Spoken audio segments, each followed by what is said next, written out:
Also Champions League, das stimmt schon. Man kann ja in einer Tanzgruppe auch ein Tanzpaar werden.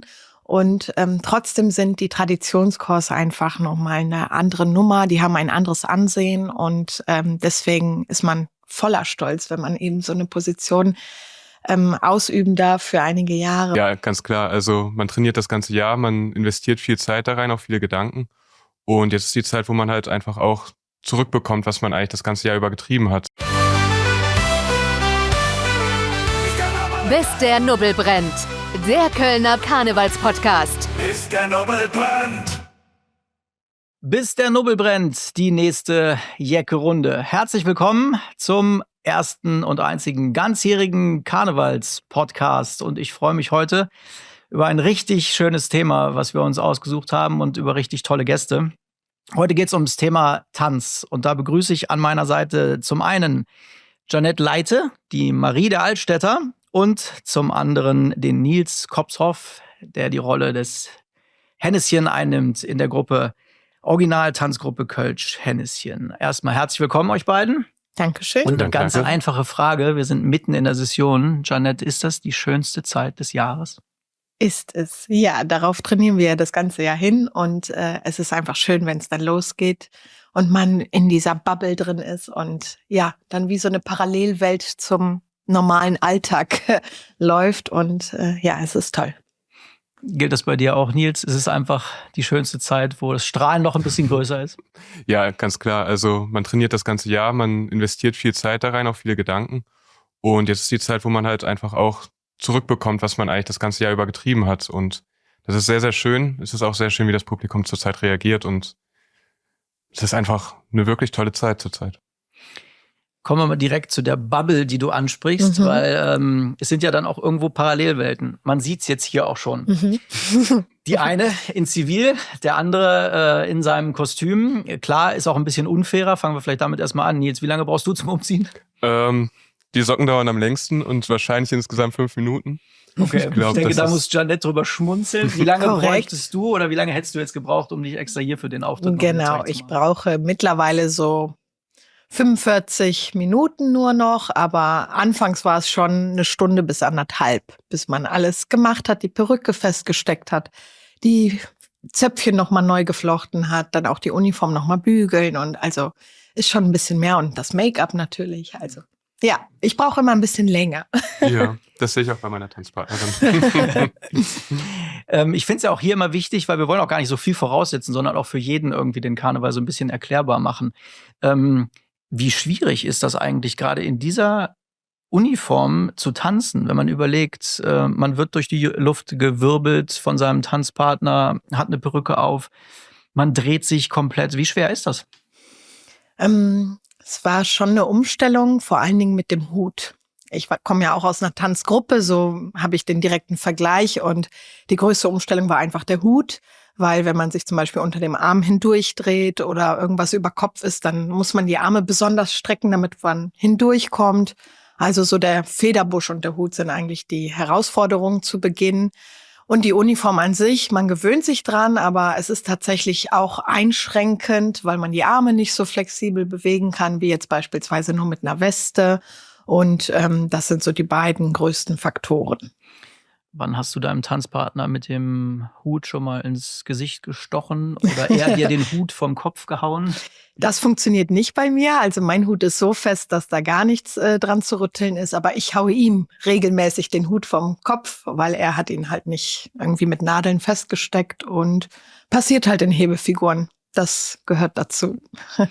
Wie ist das bei dir, wenn du ins Kostüm schlüpfst? Ist das auch ja wie so eine Art Transformation dann in eine andere Welt? Man kostümiert, uniformiert sich ja dann doch auch ein bisschen, auch wenn es ein Kostüm ist, aber es ist ja schon eine andere Rolle, die man dann einnimmt.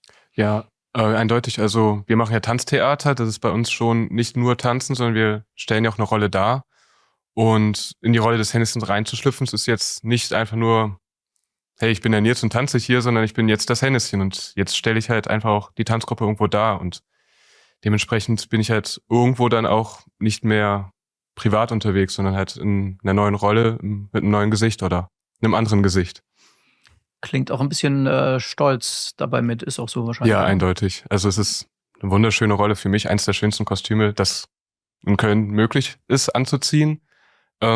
Nicht allein nur wegen der goldenen Knöpfe, sondern auch insgesamt einfach auch wegen der Tradition, die dahinter steht. Ich glaube, so besondere Markenzeichen ist sicherlich die Mütze, oder? Ja.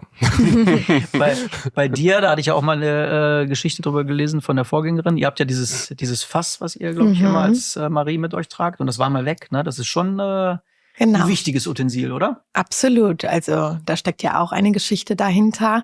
Man möchte da erinnern, dass einfach früher zu den Soldaten etc. sogenannte Marketenderinnen auch mitgelaufen sind. Die haben dann die Soldaten mit Flüssigkeiten, Wein, Bier, was auch immer versorgt. Gummibärchen.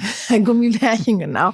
Und dieses Fässchen soll daran erinnern. Deswegen haben wir Traditionsmaries alle dieses Fässchen an uns. Und es ist mir passiert. Also uns ist es vor 2 Jahren passiert, da ist es aus unserem Tanzpaarauto entnommen worden. Wir wissen nicht genau, wie das funktioniert hat. Aber es ist nie wieder aufgetaucht, leider. Ich habe aber relativ schnell ein neues bekommen, weil in so einer Kameradschaft gibt's natürlich dann wirklich auch eine Community und jeder hilft jedem. Und dann war das Fässchen auch schnell rekonstruiert und jetzt habe ich ja schon wieder ein neues. Aber wenn man gerade an solche symbolischen Gegenstände denkt und das in Köln, das ist schon an Respektlosigkeit nicht zu überbieten, oder? Das ist richtig, ja. Aber gut, Hauptsache du hast jetzt wieder eins. Ich habe wieder eins, ja. Kommen wir direkt noch mal zu einem Thema Tränen zu Beginn, damit wir das erledigt haben, weil du hörst auf. Richtig. Nach der Session. Warum? Ja. Wir hören auf. Wir hören als Tanzpaar tatsächlich gemeinsam auf. Einfach weil wir sind jetzt auch schon etwas älter beide. Ich habe frisch geheiratet und man hat einfach irgendwann auch den Wunsch, ich bin jetzt 16 Jahre in Folge im Karnevalstanz tätig und irgendwann wünscht man sich auch mal wieder ein bisschen Freizeit. Selbstbestimmtheit muss man dazu sagen, weil die Trainingszeiten sind ja festgelegt. Man hat sehr viele Termine und wir beide freuen uns jetzt auch einfach mal in so eine Tanzrente zu gehen und neue Freizeit und vielleicht auch neue Sportarten oder neue Hobbys zu entwickeln. Und deshalb. Aber das ist doch schön, dass es nochmal eine lange Session ist und dass man nochmal ganz viel mitnehmen und genießen kann wahrscheinlich, oder? Jetzt Richtig. In der letzten. Ja, das war auch der Grund, weshalb wir uns dann für dieses Jahr entschieden haben. Weil wir hatten schon noch überlegt, machen wir noch ein Jahr dran, also bis 2026 oder vielleicht noch länger. Und dann war für uns eigentlich klar, dass es schöner ist, nach so einer langen Session aufzuhören, weil es kommen ja jetzt auch tatsächlich 2 kurze.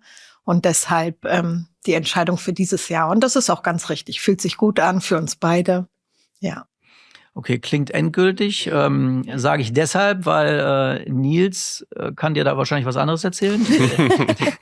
Er hat schon mal aufgehört, sitzt jetzt aber wieder hier. Ja, was war denn da los? Genau, ich hatte nach 11 Jahren im Kölner Karneval tanzen durchgängig, hatte ich dann auch für mich entschieden, es reicht. Ich will mal was anderes machen, habe in der Zeit meine Frau geheiratet, habe in der Zeit jetzt auch eine Tochter bekommen und habe dann die Tanzgruppe trotzdem ein bisschen mitbegleitet. Auch als Hebetrainer und bin dann jetzt zum 11.11., nicht letztes Jahr, sondern davor das Jahr wieder auf die Bühne eingestiegen, weil mein Nachfolger oder Vorgänger halt dann entsprechend aus persönlichen Gründen halt aufhören musste. Dann bin ich eingestiegen und jetzt bin ich wieder da. Zurzeit habe ich keinen Ausstiegstermin mehr, sondern ich sage einfach, ich gucke so lange, wie es Spaß macht, wie lange es gut läuft. Auch wie lange meine Frau und meine Tochter das akzeptieren. Gehe ich mit und guck mal, was passiert. Der Nils hatte eben auch schon gesagt, dass natürlich auch eine Menge Stolz mit dabei ist. Ich denke, das ist bei einer Marie natürlich kein Deut anders. Ich weiß es sogar tatsächlich von zu Hause, weil meine Frau selber mal bei der Bürgergarde Marie war. Wie ist es bei dir? Also siehst du das auch als Champions League an, quasi im Karneval, in einem Traditionschor? Es gibt halt nun mal nur 9 Traditionschors und dementsprechend eben auch nur 9 solche Paare. Genau, das passt. Also Champions League, das stimmt schon. Man kann ja in einer Tanzgruppe auch ein Tanzpaar werden und trotzdem sind die Traditionschors einfach nochmal eine andere Nummer. Die haben ein anderes Ansehen und deswegen ist man voller Stolz, wenn man eben so eine Position ausüben darf für einige Jahre und sein Hobby dann irgendwie nochmal ein anderes Level erhält. Ne? Ja, ist toll. Im Prinzip kommen ja alle dann vorher aus diversen Tanzgruppen. Es gibt sensationelle Tanzgruppen in Köln. Ich glaube, da sind wir wirklich bundesweit ist das einfach ein Wahnsinn, was man da an tollem Durchschnitt da abliefert auf den Bühnen. Aus welchen Tanzgruppen kommt ihr? Und ist das sowas wie so eine Talentschmiede dann für eben diese Champions League? Also ich komme von dem Tanzchor Colonia Rot-Wies, die gehören den Schlenderhahner Lumpen an und ich würde jetzt nicht sagen Tanzschmiede, weil es gibt tatsächlich auch Fälle, die kommen gar nicht aus Kölner Tanzgruppen, sondern die kommen von woanders her oder allein unsere Trainerin, die hat nur Ballett getanzt und wurde dann irgendwann Marie der Ehrengarde. Also es gibt auch solche Storys und aber natürlich, wenn man aus einer Kölner Tanzgruppe kommt, hat man schon ein gutes Repertoire an Hebeerfahrung und Tanzerfahrung. Die Schritte sind ein bisschen anders tatsächlich in Traditionskurs, aber trotz allem, ist das ein Vorteil, würde ich schon sagen, ja. Wie ist es bei dir gewesen in der Historie und wie siehst du die Rolle? Es ist ja nicht ein Tanzbar wie in einem Traditionschor und nur Männer im Hintergrund, sondern ihr seid ja eine gesamte Tanzgruppe. Genau. Also ich komme von Kammerkätzchen, habe da 7 Jahre getanzt, bevor ich dann das Hänschen geworden bin. Tatsächlich hat euer Prinz mich damals zum Hänschen überredet, oder was heißt überredet, ist mir schmackhaft gemacht und bin dann halt da in die Rolle reingekommen, als er dann aufgehört hat, bin ihm nachgefolgt. Und grundsätzlich würde ich das auch unterstützen. Also gerade so aus der Tanzgruppe rauszukommen, so schon mal ein Gefühl dafür zu haben, wie der Kölner Karneval funktioniert, wie er insgesamt auch das Tanzen ist, wie man sich auf der Bühne bewegt, das ist schon sehr wichtig. Und am Schluss sind wir aber dann als Tanzgruppe sehr bunt. Wir haben halt das mit dem Tanztheater, das macht jeder irgendwo was anderes. Jeder ist individuell für sich in der Rolle tätig und das ist nochmal für mich ein Kulturschock damals gewesen, als ich eingestiegen bin, weil es so viel gleichzeitig passiert und man erstmal überfordert ist auf der Bühne über das ganze Gewusel. Bei euch ist es ja eine ganz besondere Situation in diesen Traditionschors, weil es halt eben nur diese eine Frau in der Rolle eben gibt. Vielleicht beschreibst du das einfach mal, wie sich das ganze Jahr über oder auch in der Session, wenn ihr mit dem Bus unterwegs seid, wie sich das darstellt. Ist das sehr reizvoll? Ist das manchmal auch herausfordernd? Eine Frau unter tatsächlich mehreren 100 Männern ist ja schon eine besondere Rolle. Das stimmt, das ist eine besondere Rolle, aber eine sehr schöne, muss man sagen, weil man ist, wie gesagt, die eine Frau und alle Kameraden kümmern sich total herzlich um einen. Also man ist wie so eine kleine Prinzessin in diesem ganzen Geschehen und das ist natürlich sehr reizvoll. Also da könnte ich jetzt nichts Negatives zu sagen und es ist einfach eine wirklich schöne Zeit, dann so die Aufmerksamkeit auch genießen zu dürfen von allen. Alle sind hilfsbereit und ja, das ist wirklich toll. Jetzt ist natürlich die Frage, dann muss ja wahrscheinlich dein Mann in der Zukunft diese Rolle übernehmen. Ich habe ihn schon vorgewarnt, ja. Also es wird mir was fehlen, denke ich. Er muss sich da ein bisschen was abgucken. Nee, aber genau. Wird er ein bisschen auffangen müssen, aber das kriegt er sicherlich hin. Die Leistung, die in der Session auf den Bühnen dann zu sehen ist, klar, die hat natürlich, ich habe es eben auch schon angesprochen, ein ganzes Jahr Vorarbeit, dann geht damit einher. Wie viel Training ist das? Wie viel auch privates Opfer in Anführungsstrichen muss man an anderer Stelle geben, dass man halt diese Rolle ausfüllen kann? Grundsätzlich sind es erstmal 5 Stunden Training in der Woche, also einmal dienstags, einmal donnerstags, plus halt Solo-Training, was wir dann noch so individuell dazu machen. Es ist aber auch, muss ich jetzt sagen, mit 30 kam irgendwann der Punkt, dass das dann hier zieht, da zieht und wo ich dann für mich entschieden habe, okay, ich kann nicht nur zum Tanztraining gehen, ich muss auch tatsächlich privat was anderes machen. Verbringen relativ viel Zeit mittlerweile im Fitnessstudio, um eben einfach das Körper oder die ganze Skelettmuskulatur halt einfach da drin zu halten, dass ich eben nicht in der Session mich verletze oder dass ich in der Session halt auch einfach durchstehe. Wie ist es bei dir, auch wenn man dann so auch jetzt dann du kommst gerade auch jetzt hier ins Studio von der Arbeit. Ich meine, das ist ja schon, hat man eben angesprochen, diese Parallelwelten und das irgendwie alles unter einen Hut zu kriegen, ist sicherlich nicht einfach. Ist alles eine Frage der Organisationsfähigkeit. Mein Lehrerberuf verlangt ja auch sehr viel Selbstbestimmtheit und ich muss ja auch da sehr viel organisieren und genau, das heißt also, da kann ich mir Gedanken drüber machen, wann schreibe ich Klausuren, wann habe ich die Wochenenden frei, um korrigieren zu können. Und das lege ich mir natürlich so, dass es nicht im Januar und in der Session liegt, sondern eben davor in den Monaten. Also das funktioniert schon, wenn man das durchdenkt, dann ist alles möglich. Ich glaube, einen konditionellen Vorteil vielen anderen gegenüber habt ihr, weil ihr müsst euch natürlich zurückhalten, was das Feiern in der Session angeht. Ne? Ihr müsst euch natürlich auf eure Rolle so ein bisschen konzentrieren. Wie schwer ist das immer? Gerade ich sagte es bei dir, du fährst dann mit all den Kameraden im Bus und natürlich wird da auch mal ein Kölsch gereicht und du musst dann halt zurückstecken. Ne? Ja, also das Altstädter Tanzpaar hat ein eigenes Auto, sodass wir da schon mal so ein bisschen isolierter sind und nur Jens und ich gemeinsam in dem Auto sitzen. Hat eben den Vorteil, dass wir nicht mitkriegen müssen, wie alle anderen schon feiern und sich ein Bierchen gönnen.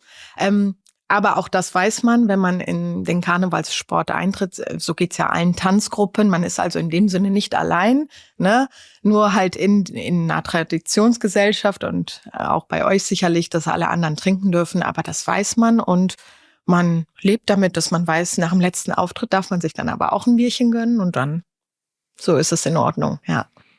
Also bei euch ja auch, dann steht ja einfach der Sport dann im Mittelpunkt. Ne? Es ist halt eine andere Rolle. Ihr steht auf der Bühne, andere stehen davor. Ja, am Schluss ist es halt auch versicherungstechnisch gar nicht abbildbar, wenn ich jetzt, sag ich mal, an der Abend komplett über die Stränge schlage und am nächsten Tag dann wieder auf der Bühne stehen muss. Das funktioniert vorne und hinten nicht. Kann ich meiner Tanzpartnerin auch einfach nicht antun. Und dementsprechend, aber es ist halt schön, der Karneval gibt ja so genug zurück, dass man einfach gar nicht so unbedingt jetzt jeden Abend über die Stränge schlagen muss, sondern dass es halt auch beim Bier ausreichend ist. Hast die Tanzpartnerin angesprochen, klar, dann auch Hebefiguren und sowas, also auch das ist natürlich eine besondere Leistung und da sind auch immer schöne Bilder, die da kreiert werden, also sprichst du auch eine gewisse Verantwortung dann der Tanzpartnerin gegenüber an, wie siehst du diese Rolle ihr gegenüber? Ganz klar, also im Endeffekt ist es meine Verantwortung, wenn was schief läuft, dass ich sie dann auch fange. Das ist relativ einfach.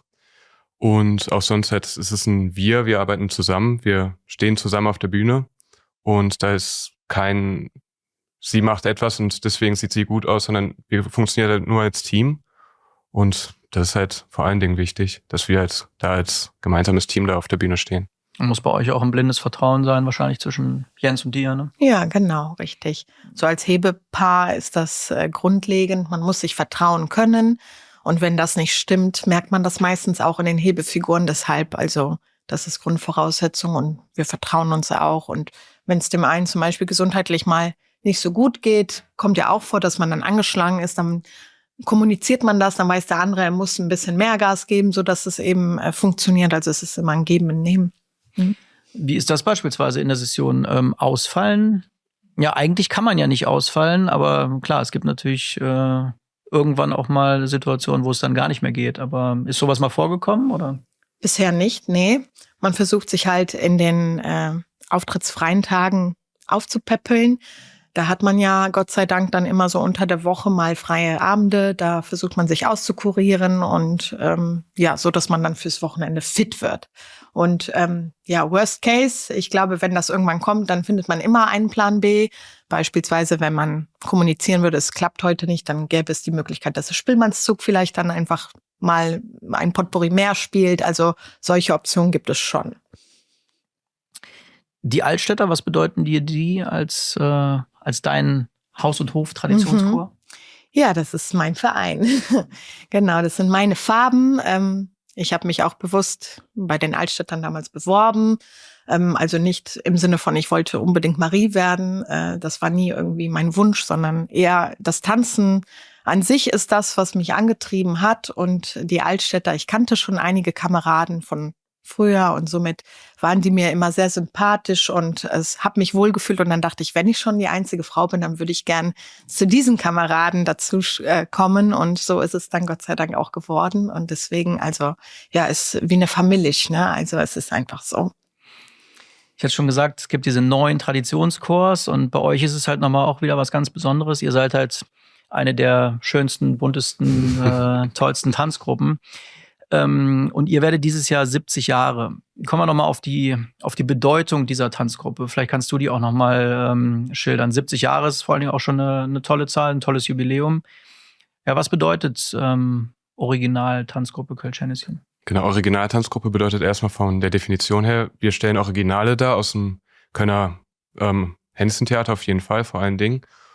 Historische Figuren aus Köln, aber auch aus dem Kölschen Liedgut. Wir haben die Heidi Witzka von Heidi Witzka, Herr Kapitän, als gewissen Witz da drin. Aber am Schluss bedeutet das für uns viel, dass wir halt irgendwo eine Brücke schlagen müssen von der Tradition, dass wir halt einfach auch altes kölsches Liedgut nehmen, dass wir Lieder von Willi Ostermann auch teilweise verarbeiten.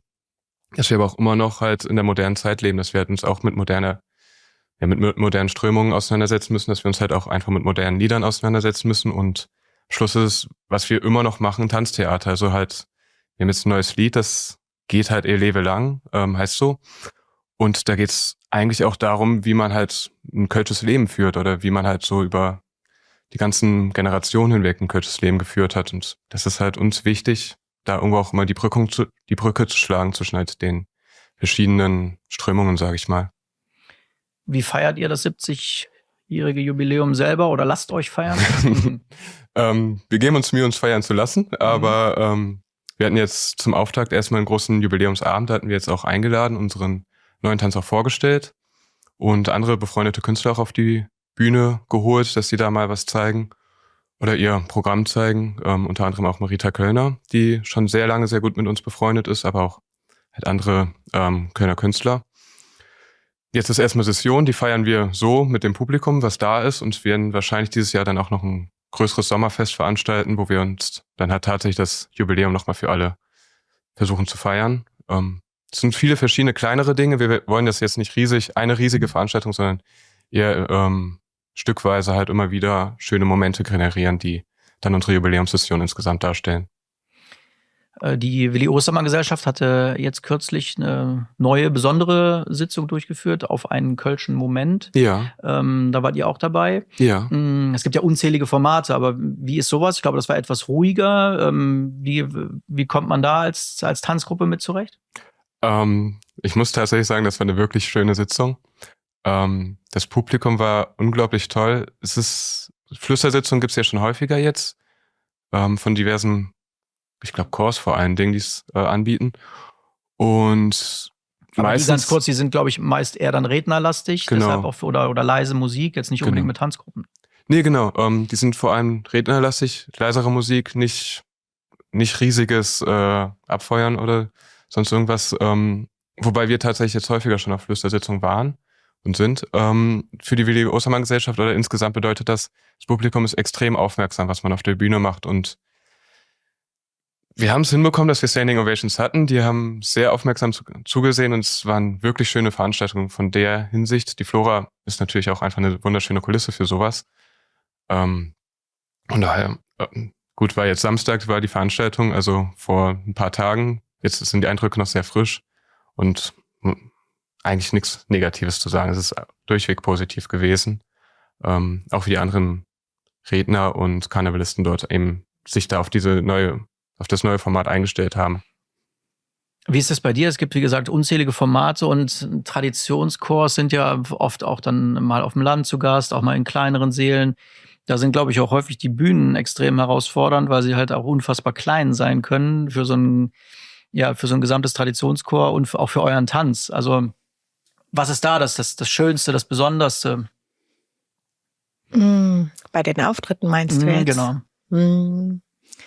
Oder auch das Herausforderndste einfach. Genau, herausfordernd wird es, wenn die Bühnen zu klein sind in dem Sinne, ne? Weil Hebefiguren brauchen Platz und wenn man mit einem Chor dann da steht und die Kameraden haben ja nicht immer eine tänzerische Vorerfahrung, das heißt, die können dann vielleicht auch nicht so oder schätzen das dann falsch ein, wo die sich auf der Bühne noch positionieren können oder wo sie vielleicht mal einen Fuß abbekommen könnten. Und das sind dann Herausforderungen, ne? Da versuchen Jens und ich dann wirklich im Tanz selbst flexibel zu agieren und zu schauen, wo muss ich jetzt meinen Fuß einknicken oder wo bauen wir was um, so ganz spontan. Die schönsten Momente sind tatsächlich, die erlebt man häufiger außerhalb, würde ich fast sagen, wenn das Publikum richtig begeistert ist und mitmacht. Also das ist Wahnsinn manchmal, wenn man Auftritte hat und dann wird während des Tanzes schon gejubelt, weil man eine Hebefigur gemacht hat, weil die so fasziniert sind davon. Also das sind so einer der schönsten Momente, die man halt bei Auftritten auch erleben darf. Und wenn das Publikum mitsingt, Standing Ovation ist immer so eine tolle Resonanz, die man bekommen kann. Also das sind so Momente. Wir hatten das eine Format eben angesprochen, aber wie ist es bei euch in der Rolle mit der Tanzgruppe? Was sind da so die schönsten Formate? Ganz, ganz viele unterschiedliche Sachen. Also gut, klar, Satori auf der Bühne stehen, in der Flora auf der Bühne stehen, sind sehr, sehr schöne Säle. Kann man nie sagen, dass die schlecht wären in irgendeiner Weise. Das sind einfach wunderschöne Erfahrungen immer.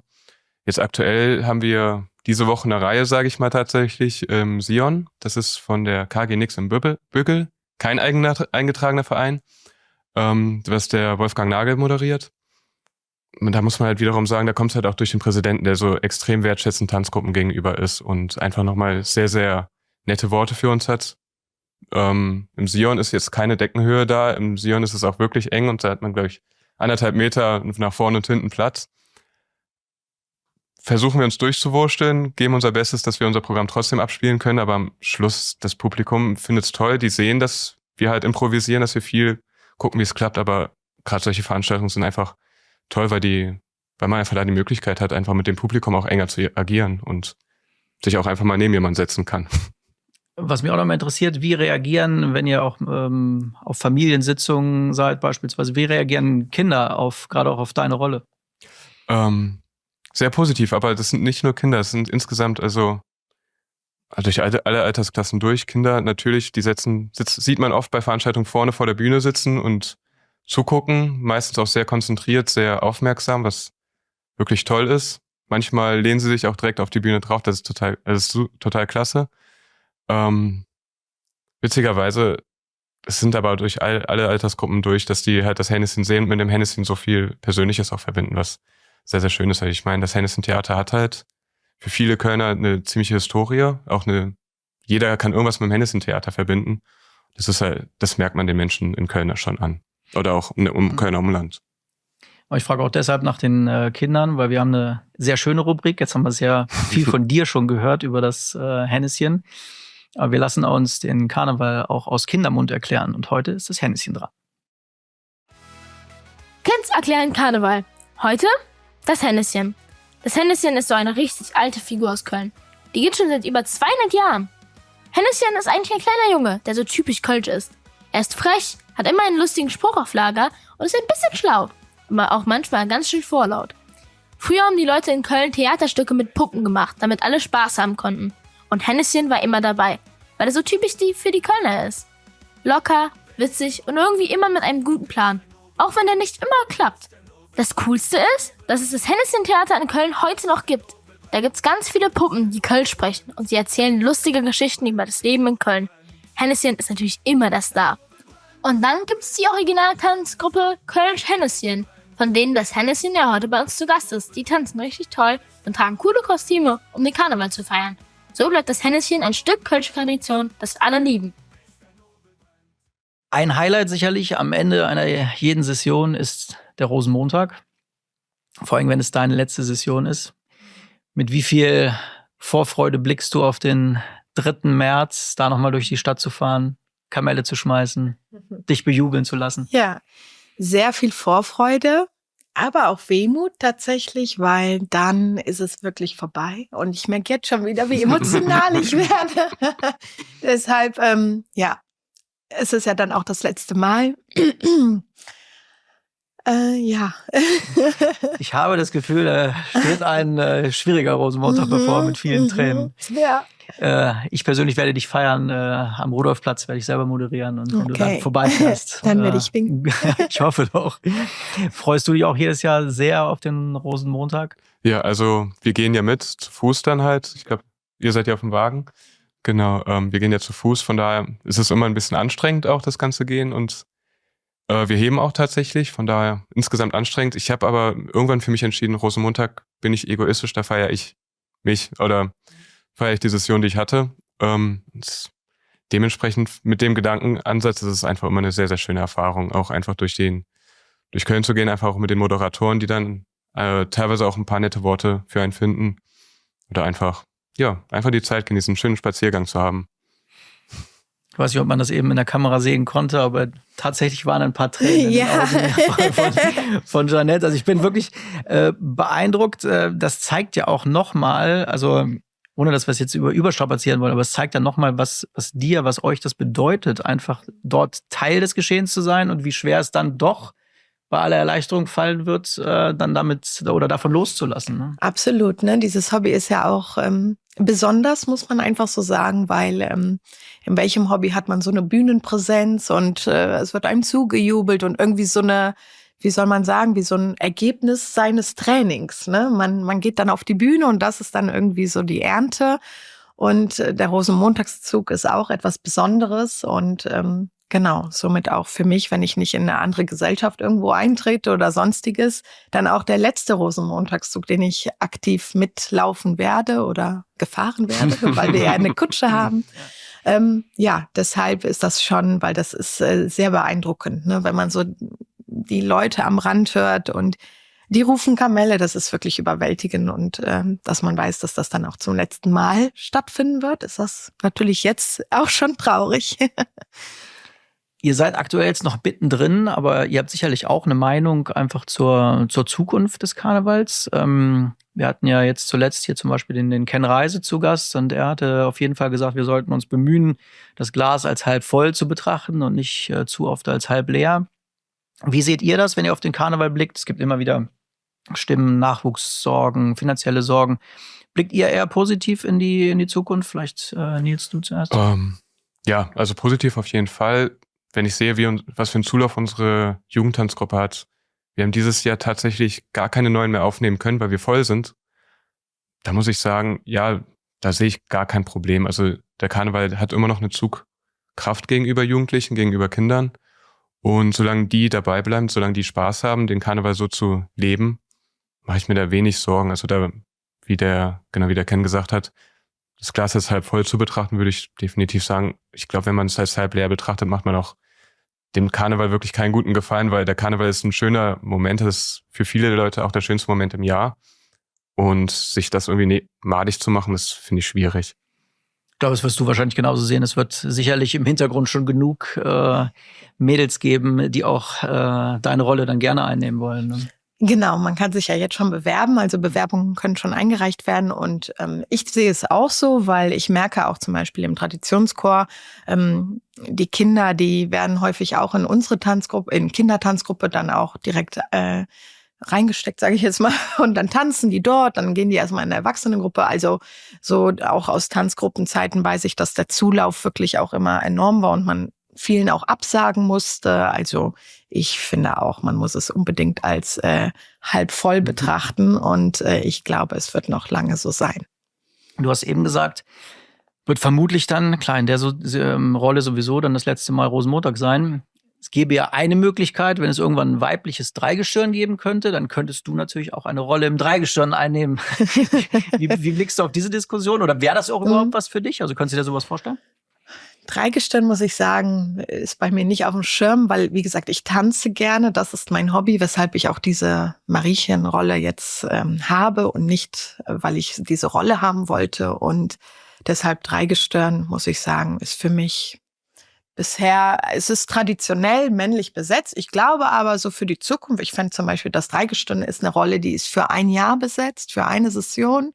Und da könnte ich mir eben auch sowas vorstellen, dass man da eben auch mal diese Regeln, diese Traditionen etwas aufbricht und lockert und ob man nicht da auch einfach mal das Bewerbungsverfahren offen lässt. Und vielleicht wären das nochmal besondere Dreigestirne, wenn da eben so eine Mischung der Geschlechter oder auch ein vollkommen weibliches Dreigestirn daraus entsteht. Amor Prinz zu Sinn, einer deiner Vorgänger, der Sven Olef, hat es ja schon gemacht. Genau. Wie sieht's bei dir aus? Ist das ein Lebenstraum? Ich habe mir noch nicht so viel Gedanken, ehrlich gesagt, um das Thema gemacht. Ich muss tatsächlich sagen, wie du gerade gesagt hast, ich tanze. Mir macht das Tanzen Spaß. Viel Gedanken um die Zukunft in der Hinsicht habe ich mir nicht gemacht. Damals, wo ich aufgehört habe ich mich anderen Hobbys gewidmet. Ich habe mich um meine Familie gekümmert. Von daher, jetzt mal gucken, wo die Reise hingeht. Also dann einen wirklichen Karriereplan, sage ich mal, würde ich da nicht, kann ich leider nicht vorweisen. Genau die richtige Einstellung. Genießt es auch. Du noch ein bisschen länger. Die Jeanette noch ein paar Wochen, zumindest in der Rolle. Ich freue mich jetzt schon auf Rosenmontag und dass du dann noch einmal durch die Stadt gefahren wirst. Vielen Dank für euren Besuch. Das war sehr, sehr aufschlussreich, wie ich finde. Viele Hintergründe über den Tanz im Kölner Karneval. War uns ein ganz besonderes Anliegen, das auch mal zu beleuchten. Wenn euch Bis der Nubbel brennt gefällt, dann abonniert gerne unseren Kanal auf Spotify, auf den diversen anderen Podcast-Portalen natürlich gerne auch und den Videocast. Den gibt's bei Instagram und bei YouTube zu sehen. Also vielen Dank heute fürs Zuschauen. Vielen Dank an Jeanette und an Nils fürs Kommen. Bis der Nubbel brennt ist für heute vorbei und ich sag, bleibt Jeck.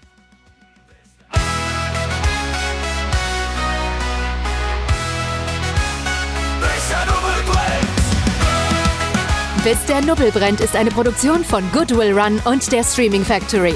Redaktion Alexander Haubrichs, Host Björn Lindert.